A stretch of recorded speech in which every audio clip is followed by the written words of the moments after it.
Juízes capítulo 16.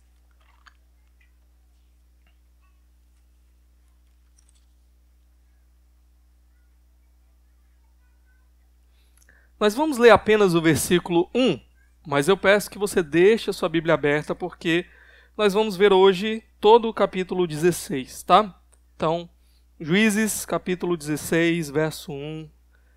Todos encontraram? Amém, diz assim a palavra do nosso Deus. Certa vez, Sansão foi a Gaza, viu ali uma prostituta e passou a noite com ela. Até aqui, vamos orar nesse momento. Ó Deus, obrigado pela Tua palavra. Eu te peço, Senhor, que o Senhor nos abençoe hoje mais uma vez por meio da Tua palavra. Fala conosco, Senhor, como precisamos ouvir a Tua voz. Trabalha nas nossas vidas, no nosso coração. Eu te peço isso em nome de Jesus. Amém. Meus irmãos, há um ditado muito conhecido que diz: errar é humano, não é?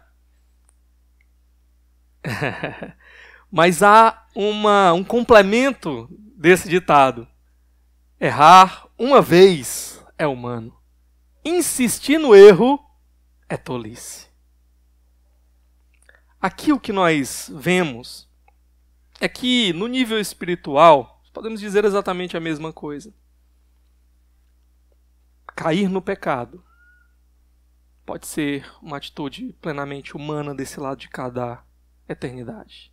Mas permanecer, insistir no pecado, é tolice.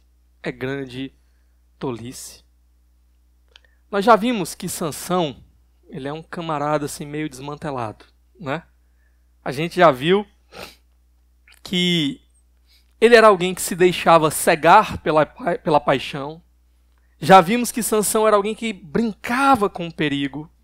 Já vimos também que Sansão era alguém que se entregava ao prazer. Nós vimos isso antes de eu sair de férias, né? E aqui, basicamente, o que nós vamos ver, se você viu aí o verso primeiro que a gente acabou de ler, né? É que Sansão é alguém que continua insistindo no pecado. Esse é o tema da nossa mensagem de hoje. Sansão é alguém que insiste no pecado. Mas hoje nós vamos ver dois momentos em que Sansão ele insiste no pecado e depois nós vamos ver os resultados disso na vida dele. Vamos ver o primeiro momento em que Sansão ele insiste no pecado. O primeiro momento aqui é quando Sansão decide continuar brincando com o perigo, tá? Sansão ele continua brincando com o perigo. Antes da gente ir direto para o texto, deixa eu só lembrar para os irmãos algumas coisas sobre Sansão. A gente já viu que ele tinha se apaixonado por uma mulher filisteia, que não era do meio do povo de Deus.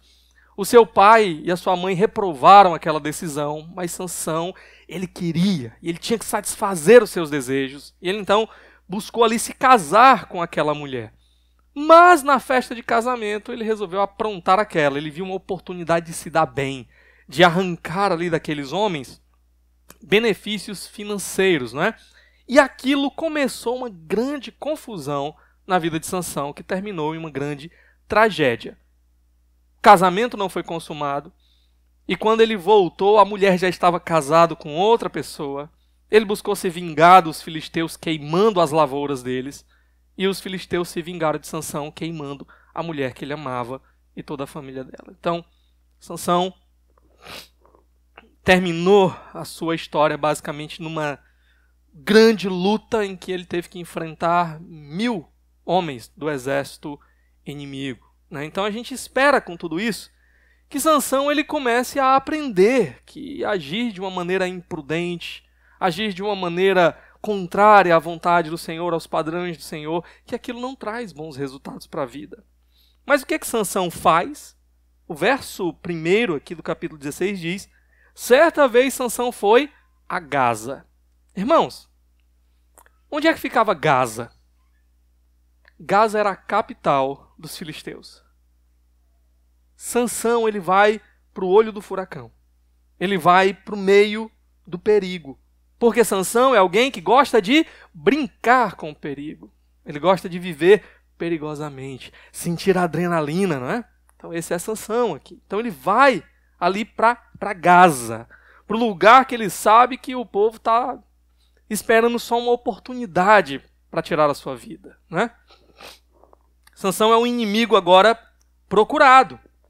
Ele matou aqueles 1000 homens e com certeza os filisteus não deixariam aquilo impune, né? Eles estavam ali com sede de vingança, estavam doidos para pegar Sansão, e Sansão vai para onde?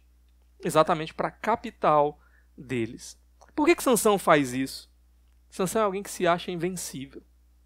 Sansão é alguém que olha para as adversidades tão grandes que apareceram na sua vida, mas ele percebe ao mesmo tempo como a sua enorme força foi capaz de livrá-lo. Então Sansão, ele é alguém que também acredita que Deus está aprovando a sua vida. Porque afinal de contas, Deus, ele respondeu a sua oração. Quando ele estava lá no meio da dificuldade, depois de ter vencido lá aquela batalha, estava à beira da morte ali, pensando que ia morrer, desidratado, ele clama. E Deus responde, Deus dá água para ele. Então, parece que Sansão pensa que Deus, de alguma forma, por essas vitórias que ele tem tido contra os inimigos de Deus, que Deus talvez deva alguma coisa para ele, que a mão de Deus vai estar sempre ali levantada sobre ele, pronta para abençoá-lo. Então ele vai e vive assim, brincando com o perigo. E o que ele faz quando chega em Gaza? O texto diz, né? Viu ali uma prostituta e passou a noite com ela. Olha que libertador maravilhoso para o povo de Deus, né? Sansão. Eu, lendo aqui, não pude deixar de lembrar, né? Sansão tinha perdido lá o amor da sua vida queimada. Sansão, então, tinha participado de todas aquelas batalhas. E como é que estava Sansão agora? Doente de amor.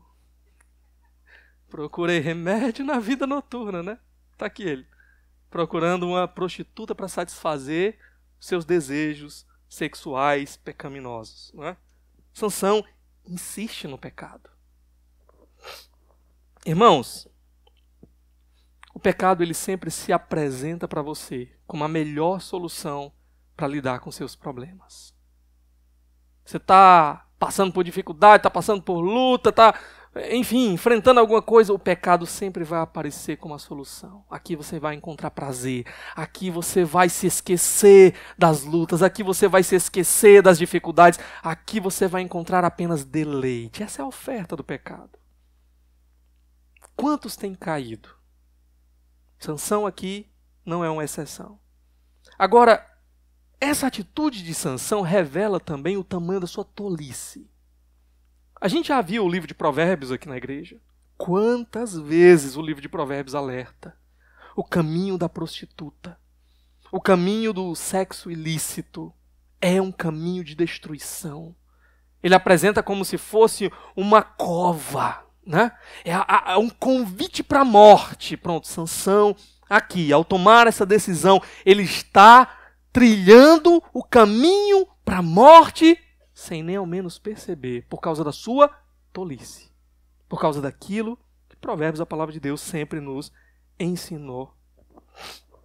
A sexualidade é uma bênção dada por Deus, mas ela é uma bênção dada para ser experimentada dentro dos limites de Deus, dentro do casamento, da relação conjugal, experimentada ali numa aliança feita entre um homem e uma mulher que se comprometem a cuidar um do outro, a se sacrificar um pelo outro até a morte. Mas Sansão aqui, ele está dominado pelos seus apetites. O sexo para ele, assim como para muitos, se torna muitas vezes um ídolo, que tem que ser atendido, tem que ser obedecido. Nem que para isso você tenha que passar por cima de Deus, da vontade de Deus. Aqui é Sansão. Está disposto a quebrar os padrões de Deus. Quando alguém chega nesse estágio, essa pessoa começa a ser descaracterizada, desumanizada. O pecado ele vai te bestializando. Ele vai te tornando alguém mais semelhante a um animal do que a um ser humano. Porque você começa a ser dominado por instintos. Você não usa mais a razão. Você não tem mais domínio próprio, você não é mais capaz de dizer não. Eu vou fazer as coisas do jeito de Deus. Eu sei para onde isso me leva. Eu sei quais são as consequências. Você só quer satisfazer os seus instintos. Esse é Sansão aqui. Sansão é arrastado para o perigo da destruição, mas ele não está ciente disso. Afinal de contas, como a gente já falou, ele acha que sempre vai se livrar. Sua força é suficiente. O que acontece? Olha aí no verso 2. Disseram ao povo de Gaza: Sansão está aqui. Então cercaram o local e ficaram à espera dele a noite toda, junto à porta da cidade. Não se moveram a noite inteira, dizendo: ao amanhecer o mataremos. A notícia da presença de Sansão, ela se espalha rapidamente naquela grande cidade. Sansão está agindo aqui imprudentemente. Ele está dando a oportunidade para que seus inimigos ajam de volta. Agora, um ponto aqui é que os inimigos eles não sabem a localização exata de Sansão naquela cidade. Eles sabem, Sansão entrou aqui. Lembra como era uma cidade naqueles tempos, não é? Uma cidade era murada, tinha um portão principal daquela cidade, que era fechado à noite, exatamente para proteger a cidade de qualquer ataque, de qualquer ameaça. Então o que eles fazem? Vamos cercar a cidade. Só tem uma saída para Sansão. E a gente vai ficar aqui sem fazer nada. A noite toda nós vamos ficar de tocaia, né? Esperando só a oportunidade. Na hora que abrir os portões, a gente está aqui ligado para pegar Sansão. Sansão não vai sair daqui vivo. Esse era o plano dos filisteus, ok? Agora, o que acontece? Verso 3. Sansão, porém, ficou deitado só até a meia-noite. Levantou-se, agarrou firme a porta da cidade com os 2 batentes e os arrancou, com a tranca e tudo. Pôs tudo nos ombros e o levou ao topo da colina que fica defronte de Hebrom. O que Sansão faz aqui? Provavelmente ele estava ciente desse perigo, dessa ameaça, ok? Ele provavelmente suspeitasse dos planos dos filisteus. Então ele age aqui de uma maneira surpreendente. Ele não vai esperar amanhecer o dia para ele sair. Ele vai sair numa hora que ninguém achava que seria capaz de sair. E ele bota esse plano aqui em prática, né? Como é que ele faz isso? Perdão, irmãos. Arrancando os portões da cidade. Irmãos, isso daqui é um ato assim de brutalidade que não dá para a gente descrever. Se você já assistiu um filme de cidades antigas, você vai ver. O portão da cidade, irmãos, era um negócio que pesava, em torno, as estimativas, em torno de 2,5 toneladas. Você imagina esse homem aqui arrancando aquilo, com batente e tudo. Como é que é possível fazer isso? Resposta: não é possível. Sansão está fazendo isso porque Sansão é um milagre. A gente já viu isso. O nascimento de Sansão foi milagroso. A força de Sansão, ela vinha quando o Espírito Santo se apoderava dele e capacitava ele com aquela força. Aqui o Espírito Santo não é mencionado. É um alerta, talvez, de que tem algo estranho. Mas a força está lá. Significa que o Espírito Santo ainda está capacitando Sansão, ok? Então, Sansão só é capaz de fazer isso porque ele está recebendo uma força que é sobre-humana. Homens não são capazes de fazer isso. Mas ele tem uma força que é mais do que humana. Um poder que ele recebeu de Deus. Assim como homens não andam sobre as águas, mas Jesus, capacitado pelo Espírito, podia andar sobre as águas, até Pedro andou. Assim como homens não abrem o mar, mas Moisés, capacitado por Deus, abriu o mar. Assim como homens não fazem objetos levitarem, mas Eliseu fez, né, o machado levitar. Aqui também, Sansão, homens não têm essa força. Mas pelo poder de Deus, Sansão era capaz de fazer isso. Sabe o que é mais incrível aqui? Não apenas ele arranca essas portas, e ele deve ter arrancado de uma maneira mais silenciosa. Por quê? Porque não há nenhuma menção de que os soldados perceberam e entraram em conflito com ele, entraram em luta com ele. Mas ele arrasta essas portas. Olha aí, verso 3. Ficou deitado só até a meia-noite, levantou-se, agarrou firme a porta da cidade com os 2 batentes e os arrancou com a tranca e tudo, pôs tudo nos ombros e o levou ao topo da colina que fica defronte de Hebrom. a distância da cidade de Gaza, onde ele estava, até a colina de Hebrom, ela é mais ou menos de uns 60 quilômetros. Imagina você pegar 2,5 toneladas, colocar sobre os ombros, colocar nas costas, e você carregar isso, assim, você ia daqui até o Mercado Central de Fortaleza e voltar. Com isso nos ombros, tá? Foi isso que Sansão fez. Provavelmente ele deve ter dado umas pausas no meio do caminho, né? Mesmo com toda essa força, não deve ter sido uma tarefa fácil. Mas a pergunta para nós é: por que Deus deu toda essa força para Sansão? Ele é o único na Bíblia que recebeu essa força. Ninguém mais recebeu. Por que Deus fez isso? Por que Deus concedeu a ele essa força? Primeiro, quando Sansão é anunciado, o anjo aparece para sua mãe e diz que ela vai ficar grávida, ela era infértil, né? Ele diz que aquela criança iria começar a libertar o povo de Deus. Então havia um propósito para a vida de Sansão. Deus dá todo esse poder para Sansão com esse propósito, de que ele comece a libertar o seu povo que vivia ali oprimido, uma situação muito difícil, sob o governo dos filisteus. Agora, Deus já tinha usado um exército inteiro para libertar o seu povo, anteriormente aqui no livro. Deus já havia unido algumas tribos e usado para libertar o seu povo. Deus já havia usado apenas 300 homens. A gente já viu, né, lá com Gideão.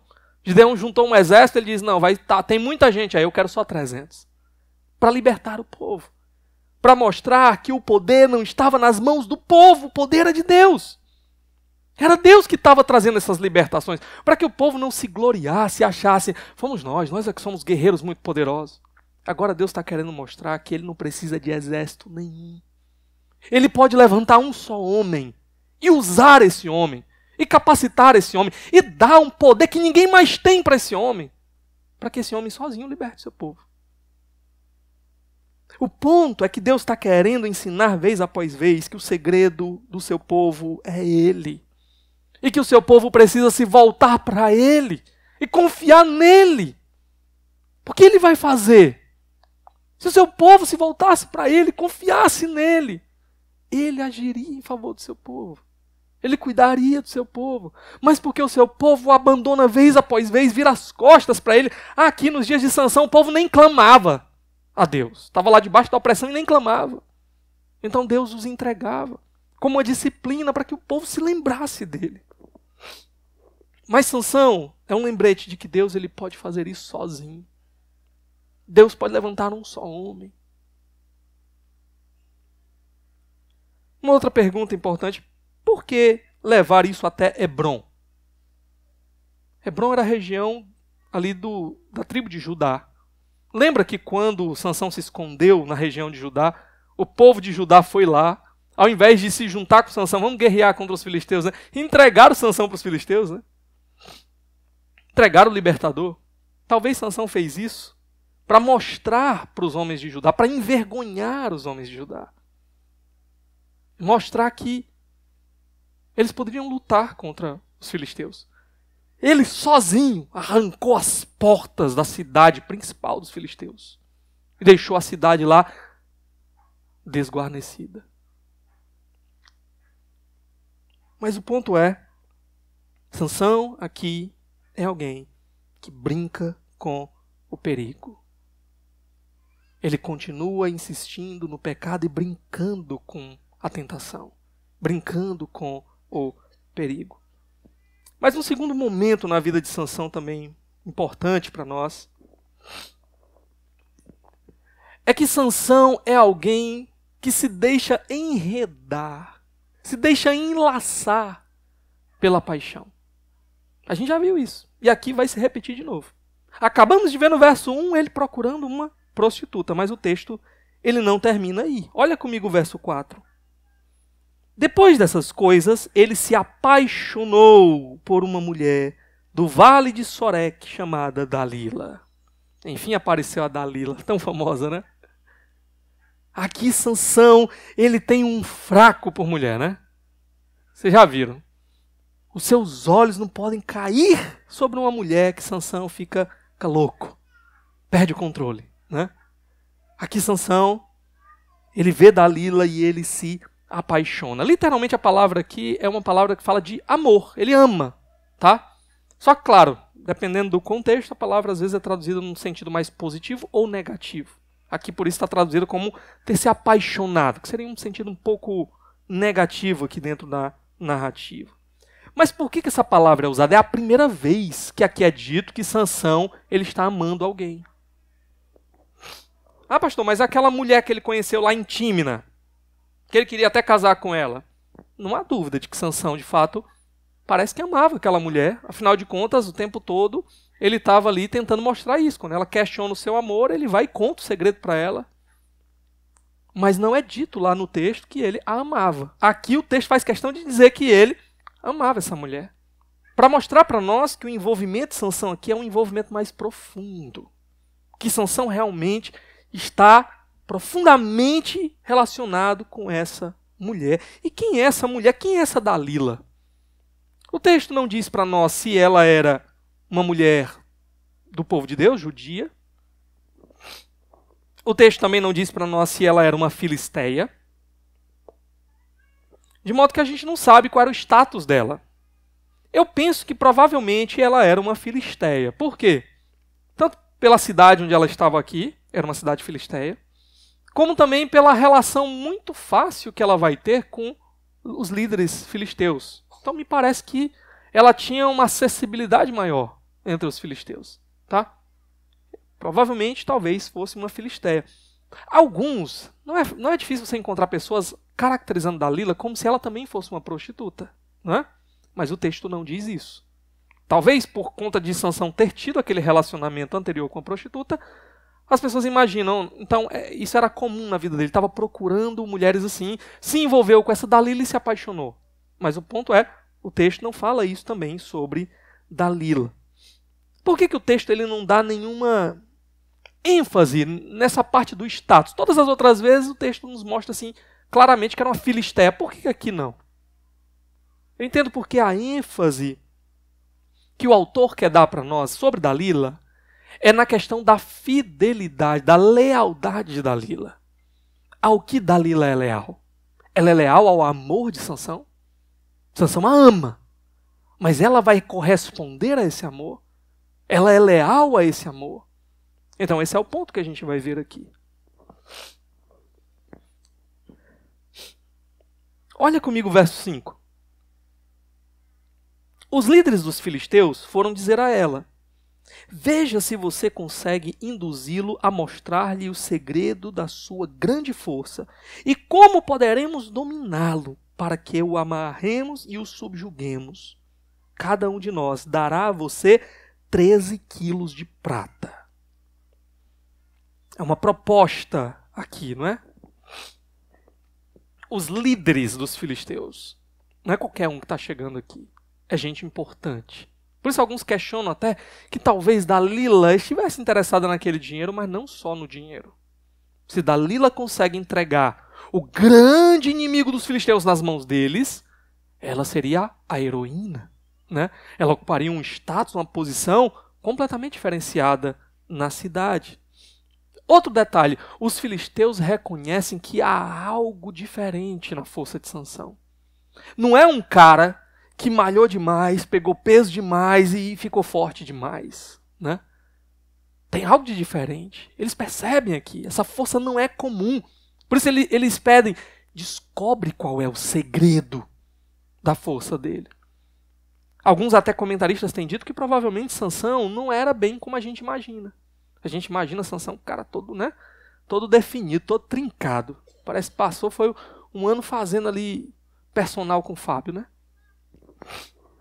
Mas talvez Sansão fosse um cara assim, tivesse um porte físico mais ou menos normal, ok? Porque a sua força, ela era sobrenatural, era sobre-humana. Então, Sansão, será que dava para ele ser garoto corrupção, né? Mas enfim, voltando para cá, olha o verso 6. Qual vai ser a resposta de Dalila a essa proposta? Disse, pois, Dalila a Sansão: conte-me, por favor, de onde vem a sua grande força e como você pode ser amarrado e subjugado. Bem direto ao ponto, né?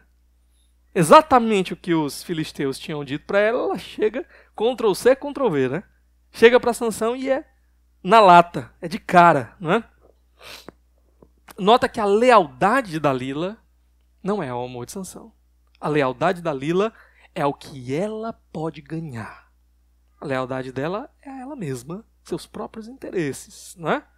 Se for para isso necessário passar por cima de Sansão, perder esse par romântico que ela encontrou aí, com certeza Dalila, ela não se envolveu com Sansão de uma maneira banal. Ela viu algo nele, ela se atraiu por ele, ela experimentou algum tipo de relacionamento com ele. Só depois disso é que os filisteus vieram falar com ela. Opa, tem um cara ali, uma mulher ali, provavelmente do nosso povo, que está se envolvendo com ele, quem sabe a gente pode usá-la. Mas ela já estava nesse relacionamento. Então ela se atraiu por Sansão de alguma forma. Mas o ponto é que agora, se necessário fosse descartá-lo para ter o que ela queria, ela está pronta para fazer isso. E é interessante aqui, né? Ela faz essa pergunta direta para Sansão e Sansão não suspeita de nada. Sansão está no meio dos filisteus, chega essa mulher, e aí? Como é que a gente faz para tirar a tua força, para te prender, para te derrotar? Como é que a gente faz? E Sansão permanece com essa mulher? Sansão não suspeita de nada? Talvez Sansão tenha suspeitado, sim. Só que Sansão, ele pode estar naquele primeiro momento de negação da realidade. Ele está extremamente apaixonado. Ele não quer perder os favores de Dalila. Então ele tenta reinterpretar a realidade, né? Não, isso deve ser uma brincadeira. Se ela deve estar aqui brincando comigo, fazendo um joguinho comigo, eu vou entrar nesse jogo. Sansão começa a agir dessa maneira. Ele vai contar aqui algumas mentiras para Dalila. Vamos dar uma olhadinha aí, versos de 7 a 14.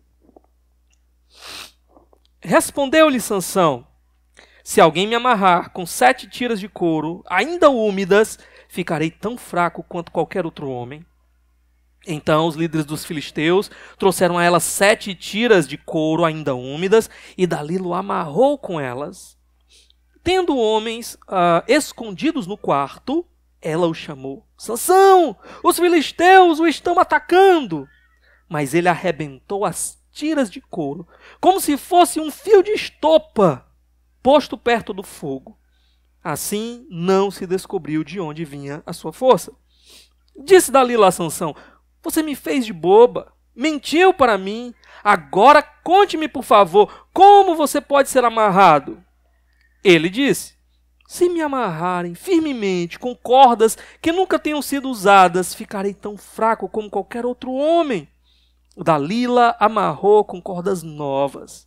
Depois, tendo homens escondidos no quarto, ela o chamou: Sansão, os filisteus o estão atacando.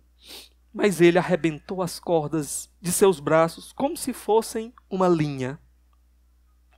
Disse Dalila a Sansão: até agora você me fez de boba e mentiu para mim. Diga como pode ser amarrado. Ele respondeu: se você tecer num pano as 7 tranças da minha cabeça e o prender com uma lançadeira, ficarei tão fraco como qualquer outro homem. Assim, enquanto ele dormia, Dalila teceu as 7 tranças da sua cabeça num pano e o prendeu com a lançadeira. Novamente, ela o chamou: Sansão, os filisteus o estão atacando.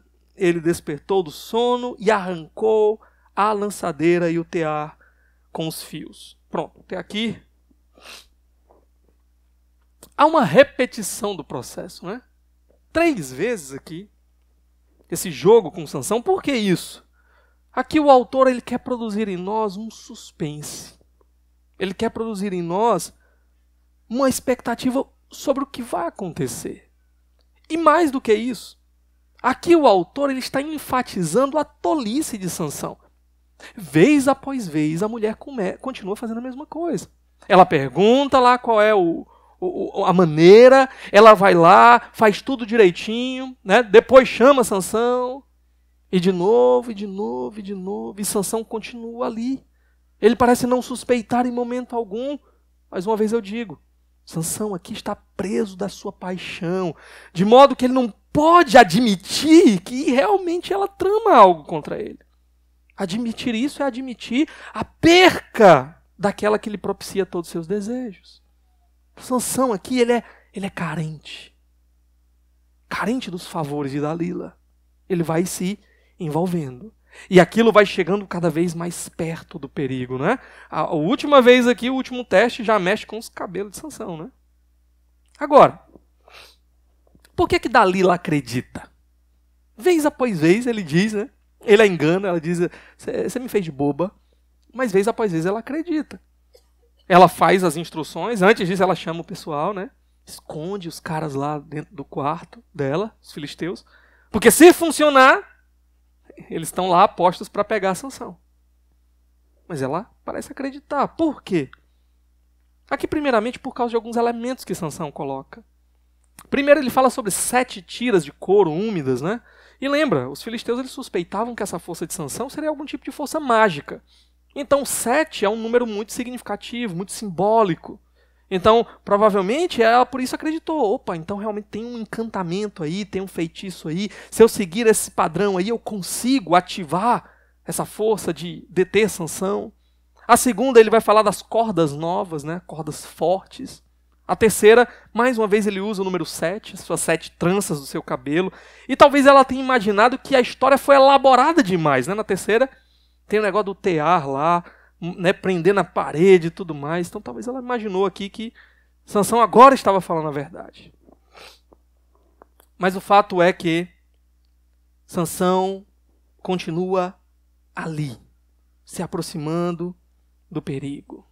É o mesmo com muitas pessoas. As evidências estão aí. Avisos aparecem.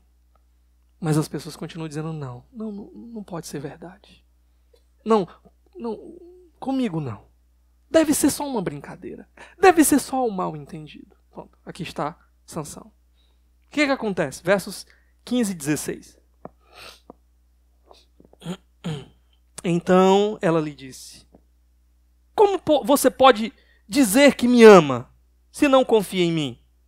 Esta é a 3ª vez que você me fez de boba e não contou o segredo de sua grande força. Importunando o tempo todo, ela o cansava dia após dia, ficando ele a ponto de morrer. Ela faz algo que algumas pessoas têm uma capacidade, né?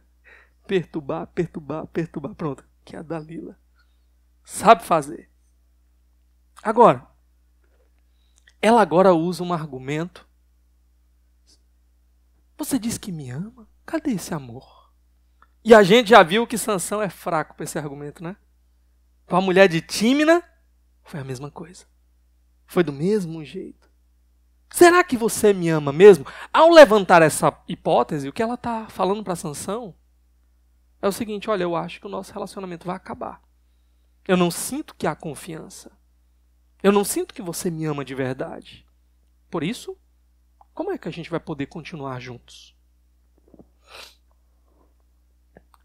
Dalila era adepta da ideia do amor acabou, né? Uma ideia que não encontra amparo nas Escrituras em lugar nenhum, só para avisar. Mas voltando aqui, Sansão ele é fraco e tem uma ironia.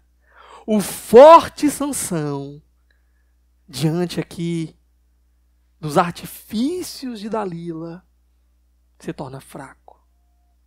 Ele vai se cansando até a morte. Olha a nota que o autor aqui faz soar para nós, né? Qual caminho Sansão está trilhando? Caminho perigoso. É um caminho, será que vai acabar em morte? Irmãos, quantas pessoas sabem que determinada coisa não é a certa a ser feita? Sabem, com clareza, mas continuam insistindo. continuam cedendo. Às vezes cedendo à chantagem, cedendo a ofertas, com medo de perder alguma coisa. Quantos maridos ou esposas no relacionamento veem que o seu cônjuge está indo por um caminho errado, mas preferem se omitir? Eu não vou falar nada não. Para evitar conflito, para evitar confusão, para evitar briga, para evitar desgaste. Sabe? Aqui Sansão chegou um momento que ele pensou, não quero mais brigar. A mulher já está questionando aqui se ela me ama, se eu amo ela ou se não. Ela está questionando se nosso relacionamento vai durar ou não. Então é hora de ceder. E Sansão cede. Olha o verso 17. Por isso ele lhe contou o segredo. Jamais se passou navalha em minha cabeça, disse ele, pois sou nazireu, desde o ventre materno. Se fosse rapado o cabelo da minha cabeça, a minha força se afastaria de mim, e eu ficaria tão fraco como qualquer outro homem. A estrutura do texto ela muda agora. Sempre Sansão começava com se isso, se aquilo. E é muito interessante que no livro de Juízes, quando os juízes eles usam esse se algo, é sempre um tom de uma fé fraca. Então Sansão agora ele estava mostrando essa sua fé débil, está ali brincando com o pecado, está ali enredado pela paixão. E agora diante dessa chantagem, ele resolve abrir o jogo aqui com ela. É muito interessante que Sansão ele coloca em risco o seu chamado. O seu compromisso com Deus era um voto que Deus havia exigido dele para toda a vida. Mas Sansão coloca em risco isso. Por quê? Todas as vezes que ele disse para ela qual era o método para tirar a força dele, o que ela fez em seguida? Encontrou uma ocasião para fazer exatamente o que ele tinha dito. Agora ele diz, são os meus cabelos. O que você acha que ela vai fazer? O que Sansão devia esperar que ela fosse fazer? Então Sansão está arriscando o seu compromisso com Deus aqui. O seu voto com Deus. Por pura satisfação sexual. Sansão pode perder Deus, pode perder a bênção de Deus, pode perder o seu relacionamento. Ele só não pode perder o seu pecado. Ele só não pode perder os favores de Dalila. Esse é o ponto aqui. Irmãos, olhem para essa relação. Olhem para esse casal aqui. O que marca toda essa relação? Mentira, chantagem, egoísmo, pecado. Como isso pode dar certo? Sansão, aqui, eu já disse para vocês, é alguém carente. Se eu perder o amor de Dalila, como é que eu vou ficar? Se eu perder os prazeres de Dalila, como é que eu vou ficar? Então, eu estou pronto a arriscar perder o meu relacionamento com Deus, mas não posso perder. Dalila virou um ídolo para ele. E Dalila é gananciosa, interesseira, é chantagista, manipuladora. Como é que isso pode dar certo? O que eles têm em comum? Cada um só está interessado em usar o outro. Dalila quer usar Sansão para obter os benefícios. Sansão quer usar Dalila para satisfazer os seus desejos. Nenhum aqui está mostrando o que é de fato amor. Eu vou dizer para você. Se você está num relacionamento assim, aqui eu não estou falando para os casados, estou falando para aqueles que estão querendo casar, e você se depara com essas características, pule fora do barco enquanto ainda há tempo. Corra. Fuja dessa cilada. Se você está num relacionamento onde a pessoa ela te ameaça para ter o que quer, pule do barco. Alguém que não se sacrifica em nada por você, apenas te usa, não te honra, não te respeita, fuja. Alguém que te pressiona a cruzar limites que Deus estabeleceu. Deus disse não, mas a pessoa disse, mas se você não fizer isso. Se você me ama mesmo, então me dê uma prova de amor. Chantagem, né? De alguns namorados aí. Isso é antiga. Não tem problema a gente fazer isso, aquilo, cruzar essas linhas. Afinal de contas, a gente se ama. Se a gente se ama, então não tem problema. Hashtag Satanás. Ok? Olha, eu te amo, mas eu não quero pensar em casamento agora, não. Deixa isso mais pra frente. Depois a gente vê. Pula fora. Alguém que quer apenas te usar. Mas sabe qual é o problema? Por que pessoas continuam sendo arrastadas por relacionamentos assim? Onde tudo está apontando, tem um letreiro luminoso dizendo vai dar ruim no final. Mas a pessoa continua insistindo, insistindo, insistindo. Porque falta uma experiência do amor de Deus. E porque você não é cheio do amor de Jesus. Porque você não tem a plena consciência. Ele me ama. E porque Ele me ama, isso me basta. Eu estou satisfeito. Então você fica atrás de transferir um amor que só Ele pode te dar para outras pessoas. E você fica tentando fazer dos outros o Deus da sua vida. Deus não é o bastante, Jesus não é o bastante. Eu preciso de outra pessoa que me ame com esse tipo de amor que eu necessito. A tua carência. Porque você não experimenta o amor de Deus, é que te arrasta para relacionamentos assim. E sabe de uma coisa? Quando você ama o Senhor de verdade e está plenamente satisfeito, cheio do amor dele, você pode agora transbordar desse amor na vida dos outros. Você não precisa mais tentar extrair dos outros esse amor. Você já tem Deus. Agora você pode transbordar na vida dos outros. Mas se você não está cheio, você vai transferir essa necessidade de amor que você tem para alguém. Que vai ser incapaz de te dar. Mas você vai ficar ali, na expectativa. Esperando que vai ser amanhã. Esperando que vai ser depois. Que uma hora ele vai mudar. Que uma hora ela vai mudar. Corra, fuja. Enquanto há tempo. Mas pastor, eu já casei. E agora? Eu encontro nas Escrituras apenas duas bases bíblicas para o divórcio. A primeira delas é o adultério, imoralidade sexual. Então, se houve o adultério, então há uma possibilidade ali para o divórcio. É claro, essa não é a única possibilidade, há sempre a possibilidade de, havendo arrependimento genuíno, com mostras, com evidências, com frutos de arrependimento, buscar a reconciliação, buscar a restauração. Mas no caso de divórcio, de adultério, divórcio é uma possibilidade. E no outro, no caso de abandono. Alguém simplesmente tinha um compromisso com você, uma aliança com você, um pacto com você, mas decide abandonar tudo. Saiu de casa, foi embora. Ok? Eu coloco nesse critério do abandono aqui também a violência doméstica. Alguém que está agredindo você.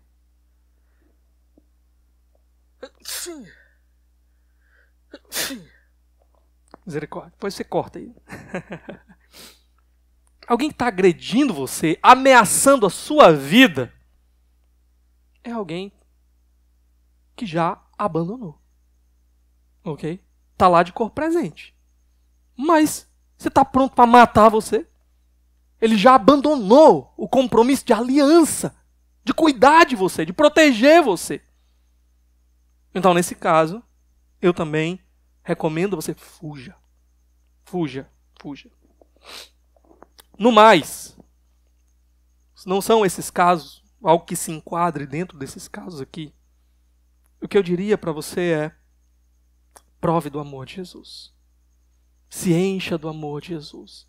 Busque a Jesus e viva para a glória dele. Seja uma testemunha de Jesus verdadeira dentro da sua casa. Porque Pedro vai dizer que dessa forma, muitas vezes sem palavras, uma esposa ela pode transformar a vida do marido. Ou às vezes o marido transformar a vida da esposa. O problema é quando você só vê conflitos e você não dá nenhum passo na direção da maturidade. Na direção de se tornar mais parecido com Jesus. Aí não tem como resolver o conflito mesmo. Porque enquanto você não amadurecer, enquanto você não crescer, enquanto você não começar a dar passo para viver para a glória de Jesus, transbordar do amor de Jesus na vida do outro, vocês vão continuar no mesmo círculo de conflito sem resolução. Sem resolução. É triste. É triste muitas vezes pessoas que não têm atentado para esses princípios. Têm se lançado em relacionamentos destrutivos como o de Sansão aqui. Fuja. Fuja enquanto você tem oportunidade. Fuja enquanto há tempo. Sansão, ele não aprende com seus erros. Ele já tinha revelado o seu segredo para a mulher de Tímina e tinha dado ruim, né? Tinha dado muito ruim. Agora ele revela o seu segredo para Dalila. O que vai acontecer? Versos de 18 a 20. Quando Dalila viu que Sansão lhe tinha contado todo o segredo, enviou esta mensagem aos líderes dos filisteus. Subam mais esta vez, pois ele me contou todo o segredo. Os líderes dos filisteus voltaram a ela, levando a prata. Eu disse até o 20, né? Fazendo-o dormir no seu colo, ela chamou um homem para cortar as 7 tranças do cabelo dele. E assim começou a subjugá-lo, como se ele começou a enfraquecer. E a sua força o deixou. Então ela chamou: Sansão, os filisteus o estão atacando. Ele acordou do sono e pensou: sairei como antes e me livrarei. Mas não sabia que o Senhor o tinha deixado. Irmãos, antes os filisteus ficavam escondidos, mas agora Dalila, pela conversa talvez, pela reação, pelo jeito, ela percebeu que enfim Sansão havia lhe contado a verdade. Então aquela não hesitou mais. E os homens lá já trouxeram até o pagamento para ela, né? Aqui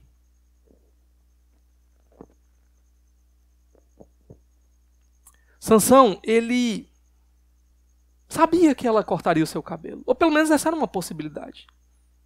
Só que Sansão achava que no fundo, a força era dele.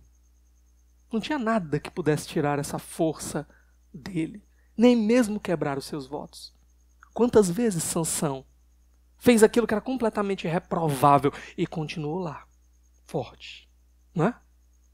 Então, quando Dalila, ela faz todo o processo e Sansão, então, ele se desperta pelos seus gritos, ele deve ter percebido que seu cabelo não estava mais ali.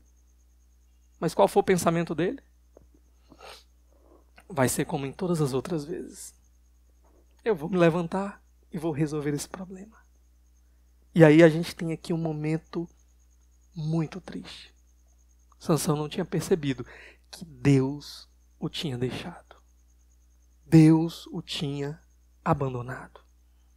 Nunca foi o cabelo de Sansão. Sempre foi Deus. Mas por que aqui, quando corta o cabelo, então Sansão perde as forças? Porque o cabelo de Sansão, ele era apenas o símbolo visível da aliança, do voto de Nazireu de Sansão com Deus.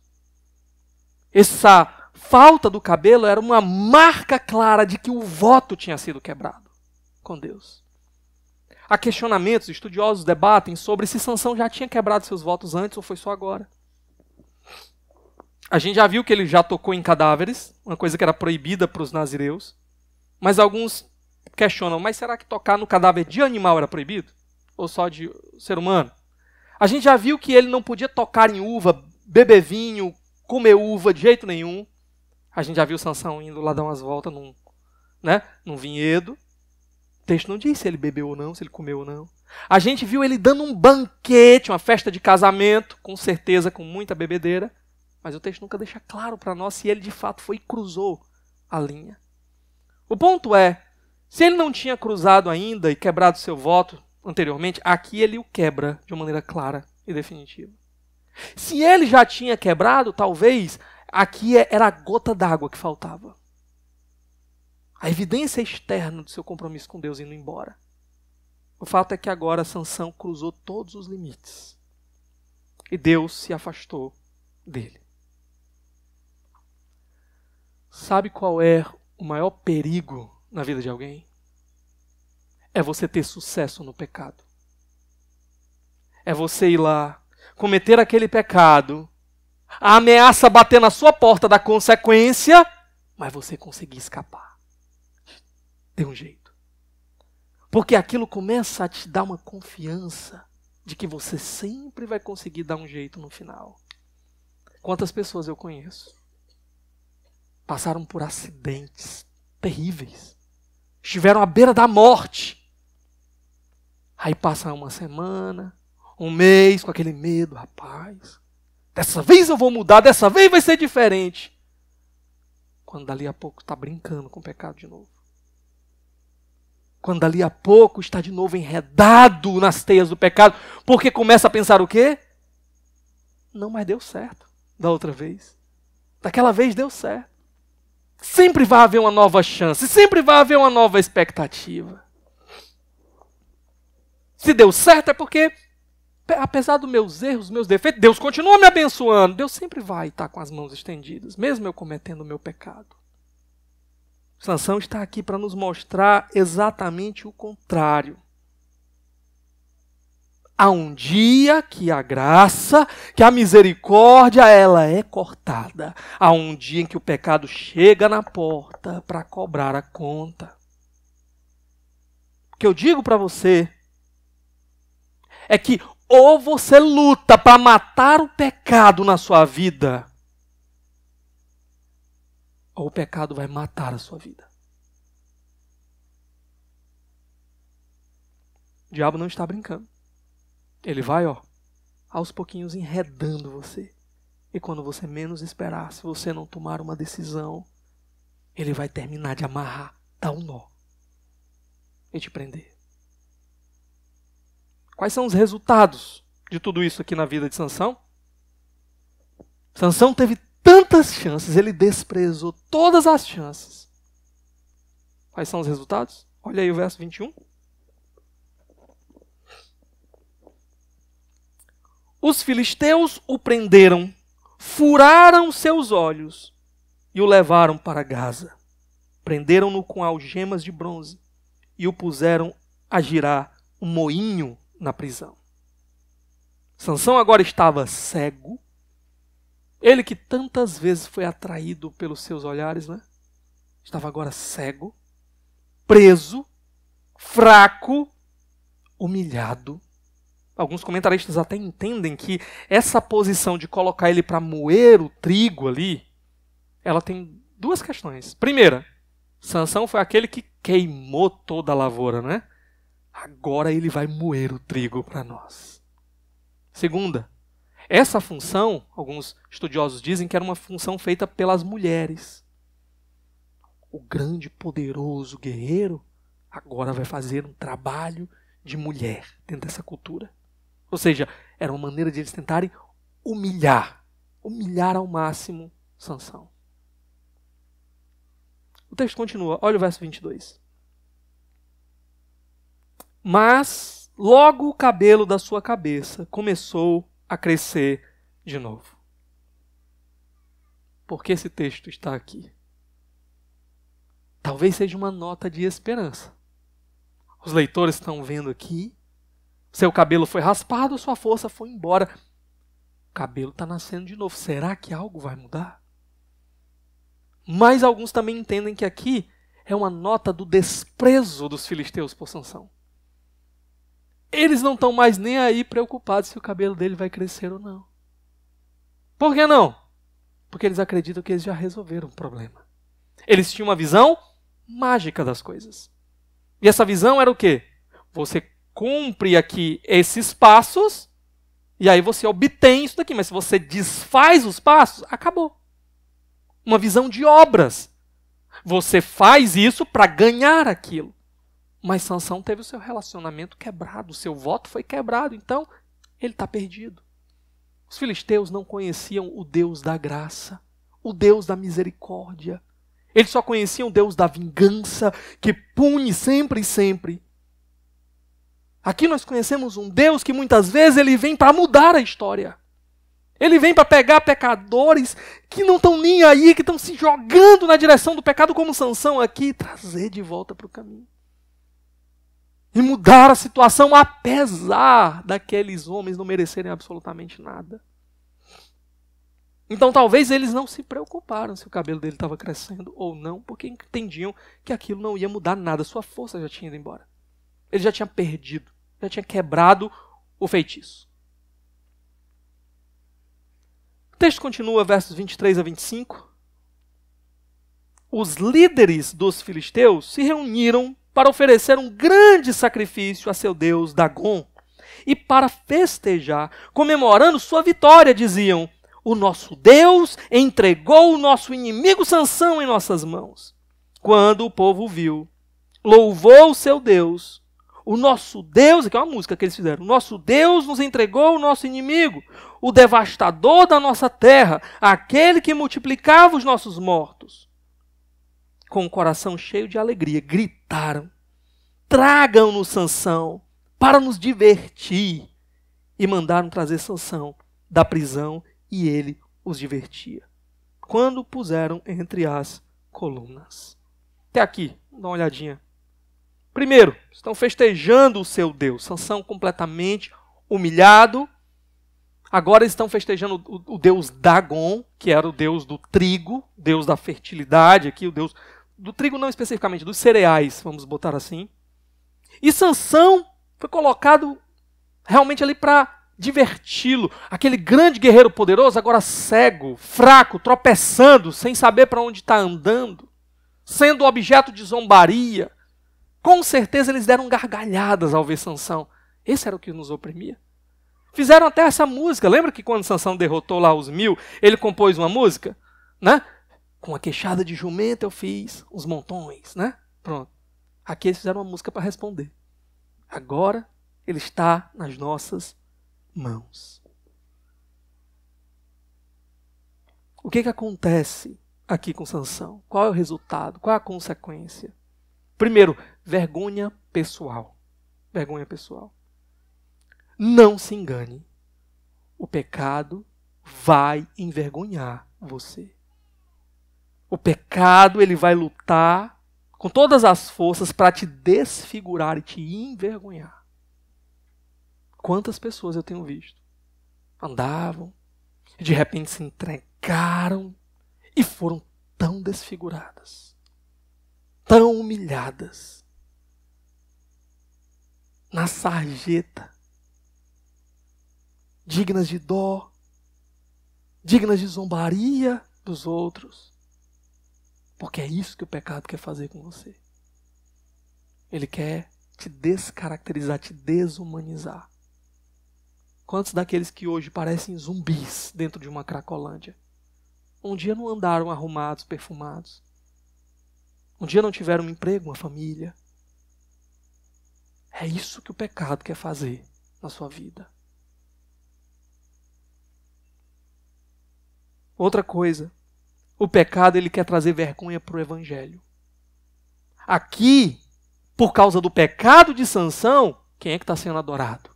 Quem é que está sendo louvado? Quem é que está sendo cantado? Dagom. O Deus de Israel está sendo retratado por causa do mau testemunho de Sansão, por causa do pecado de Sansão, como um Deus fraco, um Deus vencido. O nosso mau testemunho traz uma imagem diminuída do nosso Deus. Eu sempre disse isso. Deus me livre de um dia eu ser uma pedra de tropeço para que alguém se achegue a Jesus. Mas pelo nosso mau testemunho muitas vezes é isso. Pessoas que muitas vezes não vão querer ouvir a mensagem do evangelho que nós carregamos. Porque elas olham e dizem assim, para que para ser igual a você? O nosso mau testemunho diminui o nosso Deus. Ele coloca barreiras para a propagação do evangelho. É isso que Sansão está fazendo aqui também. Verso 26. Sansão disse ao jovem que eu guiava pela mão: ponha-me onde eu possa apalpar as colunas que sustentam o templo, para que eu me apoie nelas. Algo normal para um cego, fraco. Talvez aqui é um intervalo da festa. Sansão pede: deixa eu me apoiar em algum lugar aqui. Ele pede para ser colocado aqui nas colunas do templo. Verso 27. Homens e mulheres lotavam o templo. Todos os líderes dos filisteus estavam presentes. E no alto, na galeria, havia cerca de 3.000 homens e mulheres vendo Sansão, que os divertia. Eu penso que aqui cria uma nova expectativa no leitor. Sansão agora está apoiado nas colunas do templo. E ali dentro daquele templo, há mais de 3.000 pessoas. Os líderes poderosos dos inimigos, dos filisteus, estão lá. Eu penso que alguém poderia ler até aqui a história e pensar assim: ah, se ele tivesse uma última dose de força. Ah, se ele tivesse só por mais um momento a sua força. Ele podia destruir os inimigos do povo de Deus. Começar a libertar os inimigos, o povo de Deus dos inimigos. E aí a gente chega no verso 28. E Sansão orou ao Senhor. Segunda vez que Sansão ora, né? Não sabemos se foi a segunda vez na vida que ele fez isso, mas pelo menos no livro, é a segunda vez que ele ora. E Sansão orou ao Senhor: ó soberano Senhor, lembra-te de mim. Ó Deus, eu te suplico, dá-me forças, mais uma vez, e faze com que eu me vingue dos filisteus por causa dos meus 2 olhos. Essa palavra Senhor, ó soberano Senhor, se você prestar atenção, ela está em caixa alta, né? Está toda em maiúscula. Porque aqui é uma tradução do nome de Deus. Alguns chamam de Yahvé, Jeová, Javé, Jeová. A gente não sabe qual é a pronúncia correta. Se perdeu ao longo da história do povo de Deus, porque eles não queriam pronunciar o nome em vão, né? Mas o fato é que é a primeira vez que Sansão também chama Deus pelo seu nome pactual. É o Deus de Israel. É o Deus verdadeiro. Então nessa oração de Sansão, a gente percebe que ele ainda não entendeu o seu propósito. Ele foi chamado para começar a libertar o seu povo dos pecados deles. Sansão ainda não entendeu o seu propósito. Porque a gente percebe que ele faz um pedido pensando mais uma vez em si, né? Para que eu possa me vingar de eles terem furado os meus olhos. Da mesma vez lá que ele estava fraco, lá precisando de água, né? Ó Deus, o Senhor teve essa vitória através de mim, agora vai me deixar morrer de sede, né? Ele ora pedindo coisas para si. Mas aqui é a primeira vez que Sansão ele chama Deus pelo seu nome. A oração de Sansão, ela parece agora uma oração mais humilde. Ele reconhece: o Senhor é soberano. Sansão, ele clama pela graça de Deus pela primeira vez aqui. Ele se coloca numa posição de dependência de Deus. Olha essa oração. Ó soberano Senhor, lembra-te de mim. Ó Deus, eu te suplico. Ele enfim reconhece que a força não é dele, não está nele. Diz que Deus pode fazer o que ele não pode. O autor de Hebreus vai colocar Sansão na galeria dos heróis da fé. Pela fé, o fraco encontrou força. Se a gente estudou a história de Sansão até aqui, eu penso que esse é o único lugar onde nós vamos encontrar por fim Sansão, de fato, usando a fé. É uma fé ainda deficiente. É uma fé ainda cheia de coisa que precisa ser retirada. Mas ainda é fé. Ainda é fé. E parece que o que Sansão está dizendo no final das contas aqui é: seja feita a tua vontade. Se o Senhor quiser, uma última vez. Sansão, enfim, ele apresenta: essa é a minha vontade, mas eu sei que eu dependo agora do Senhor. Sansão, enfim, foi colocado no lugar onde ele pode ser usado por Deus. Nós só vamos ser usados por Deus naquele momento em que nós reconhecemos que tudo vem dele e que sem Ele nós nada podemos fazer. Não é a minha força, não é a minha inteligência, não é a minha eloquência, não é a minha capacidade, é Ele. Eu dependo dEle. Se o Senhor quiser, o Senhor é soberano, o Senhor pode todas as coisas. Esse é o meu desejo, essa é a minha vontade, se o Senhor quiser. Irmãos, Sansão é uma evidência de que Deus, Ele usa apesar de nós. Muitas vezes. Aqui Ele vai usar Sansão, apesar de Sansão. E a gente chega no final da história. Versos 29 a 30. Então Sansão forçou as duas colunas centrais, sobre as quais o templo se firmava, apoiando-se nelas, tendo a mão direita numa coluna e a esquerda na outra, disse: que eu morra com os filisteus. Em seguida ele as empurrou com toda a força. E o templo desabou sobre os líderes e sobre todo o povo que ali estava. Assim, na sua morte, Sansão matou mais homens do que em toda a sua vida. Foram então os seus irmãos e toda a família do seu pai para buscá-lo. Trouxeram-no e o sepultaram entre Zorá e Estaol, no túmulo de Manoá, seu pai. Sansão liderou Israel durante 20 anos. Assim a gente chega no final da história de Sansão. É na morte que ele enfim cumpre o seu propósito, de começar a libertar o seu povo dos inimigos deles. É na morte de Sansão que ele derrota mais inimigos do que em toda a sua vida. O que a gente pode aprender de tudo isso daqui, meus irmãos? Primeiramente, Sansão é alguém que não se preparou para o fim. Sansão viveu sempre achando que ele teria mais um dia. Sempre achando que ele teria uma nova oportunidade. Sansão nunca considerou: será que hoje é meu último dia? Quanto tempo será que eu vou aguentar? Sansão imaginava que a sua força sempre o livraria. Sempre o livraria. Alguns são como Sansão, principalmente enquanto somos mais jovens. Alguns acham que sempre vão ter uma boa saúde. Alguns acham que sempre estarão seguros, que sempre conseguirão resolver os seus próprios dilemas. Eu convido você a fazer o que Sansão não fez. Eu convido você a pensar hoje. Se o seu último dia fosse hoje, como é que você estaria diante de Deus? Como você compareceria diante de Deus? Se você para, pensa e diz: eu não sei. Faça um exercício. Imagine como você seria lembrado. O que as pessoas diriam de você. Elas diriam: esse daí foi um grande homem de Deus.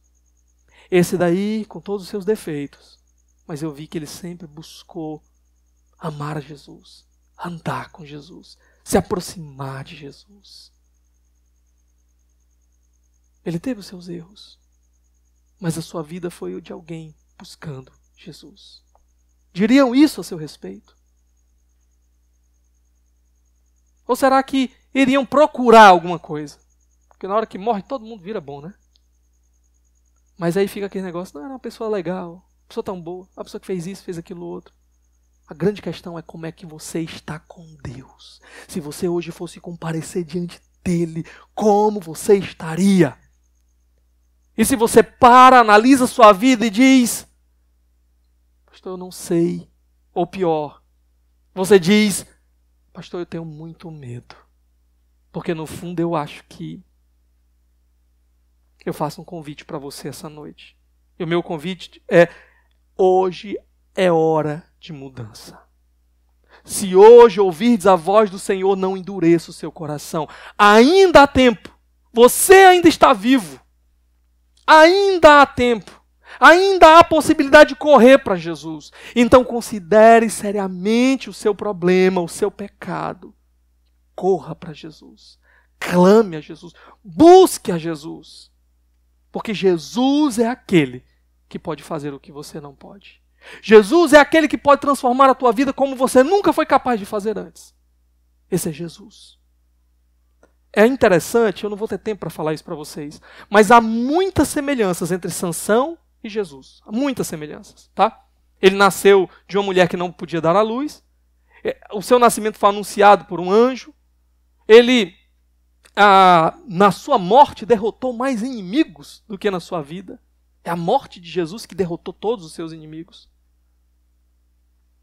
Mas ali estava Sansão, com as suas mãos abertas, empurrando aquele templo. Ali estava Sansão com seus braços abertos, empurrando aquele templo, para começar a livrar o seu povo dos seus inimigos externos. Na cruz estava um homem de braços abertos. E ele estava ali não derrubando um templo externo, não destruindo inimigos externos. Ele estava ali derrubando os ídolos do seu coração. Destruindo aquilo que te aprisionava de dentro para fora. É na cruz que ele cravou os nossos pecados. É na cruz que ele resolveu de uma vez por todas os nossos problemas. Ele nos substituiu. A ira de Deus deveria cair sobre mim por causa dos meus pecados. Ele olhou para mim. Ele me amou. Diferente de Sansão, que talvez nem estivesse pensando em livrar o seu povo. Ele olhou para mim. Ele pensou em mim. Ele me amou. Pessoalmente ele me amou. E ele foi para aquela cruz tomar o meu lugar. E naquela cruz, ele foi receber o juízo pelos meus pecados. Esse é o libertador que eu e você precisamos. Ele entregou tudo por mim. Como eu não posso entregar tudo nas mãos dele em troca? Ele que não poupou sua própria vida. Como eu não posso olhar para ele e dizer, Senhor, o Senhor que me amou com esse amor, quando eu menos merecia, quando eu não merecia nada. O Senhor que me viu por dentro, o Senhor que viu as minhas mazelas, as minhas misérias, aquilo que eu escondo dos homens, o Senhor me amou e morreu por mim. Toma a minha vida nas tuas mãos, Senhor. Toma a minha vida e faz alguma coisa que traga glória ao teu nome. Que essa seja a sua oração essa noite. Vamos orar?